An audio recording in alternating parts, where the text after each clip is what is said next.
March4Democracy. But when I said I was coming, a lot of naysayers and critics said, "Oh, Claire, all this talk about democracy is just vacuous sloganeering.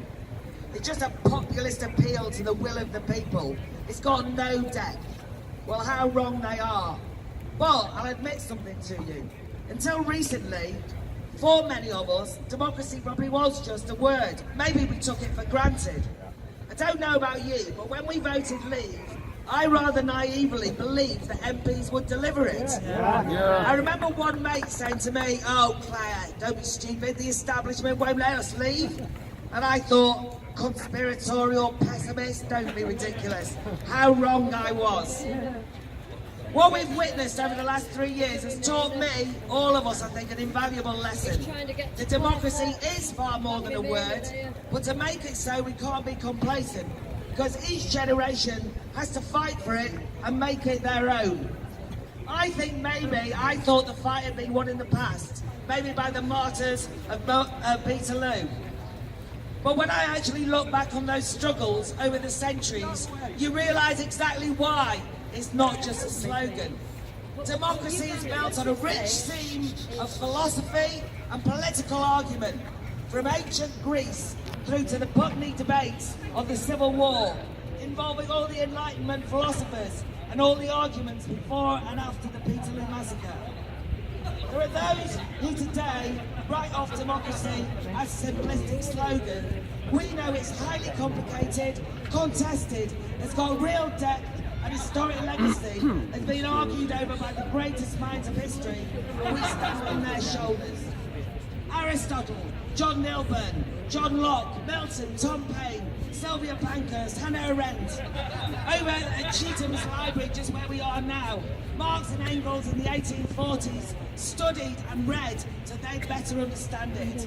Democracy is built on deep foundations, on a foundation story of liberty, free speech, freedom of conscience, self-determination and sovereignty.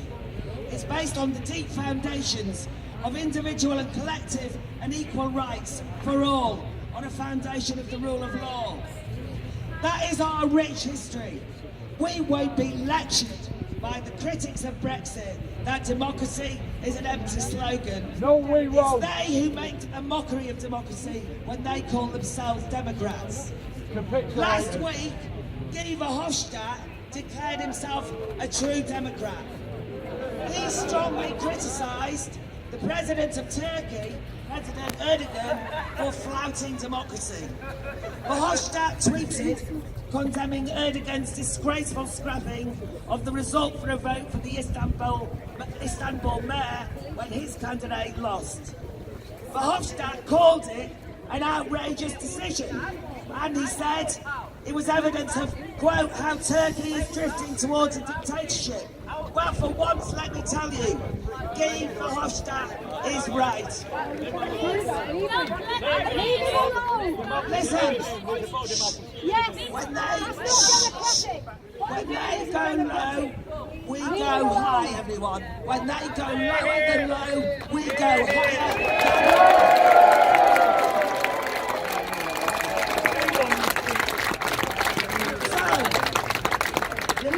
Turkey again, if it's been distracted. The second referendum enthusiasts calling on the UK to rerun the Brexit referendum, including all 3 North West Labour MEPs, Guy Verhofstadt's right. It's bloody outrageous. It's equally a dictatorial assault on a voter's democratic rights. And we owe it in solidarity to our Turkish and Kurdish democratic brothers and sisters who are locked up, tortured and killed in the fight for freedom, to uphold democracy here in the so-called free world. For the largest popular holiday in British history to be enacted, we're told we don't understand. It's a bit too complicated for us, all this politics lark. Kevin Esler, ex-BBC, one of Chucker's change warriors, wrote last week, Brexit is about expertise. You cannot and should not have someone who really knows what they're talking about balanced by someone who is essentially a village idiot. Well, fellow village idiots of Brexit, we know that we are far smarter and far savvier than Gavin Esler and his friends, because as citizens, we are experts. And what are we expert in? Democracy, our future, our choice. Yesterday, I was on a Brexit Party stall in Stockport. We stood around in the rain and the wind.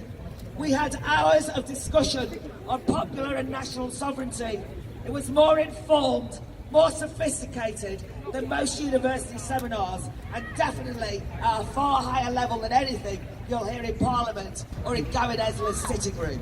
The political class have always written us off as soundbite populists, while Gavin Esler and Guy Verhofstadt go down to the streets of Stockport and learn something. And also, Jeremy Corbyn this week called the Brexit Party far right. That also undermines and insults us. It writes us off as bigoted zealots. It underestimates the majority passion for fairness, justice and fighting racism. I say what is to be done, that we take our lead from, guess who? Our EU leaders. They have a big campaign on at the moment. Diesmal Wahler Ich. See, he said it in German. This time I will vote, that campaign's called. And on the website it said, it is not enough just to hope for a better future. This time everyone has to take responsibility by voting. The EU's right. Let's all vote to show the EU what we think of them. And finally, Nigel Farage recently said that this movement of ours is nothing less than a peaceful revolution. Now, if I can quote a revolutionary rather closer to my heart, Karl Marx, he said, men and women make history, not necessarily in circumstances of their own choosing. The circumstances of making history today for all Democrats is that from Farage to Marxists and everybody in between who are Democrats, we need to give a new generation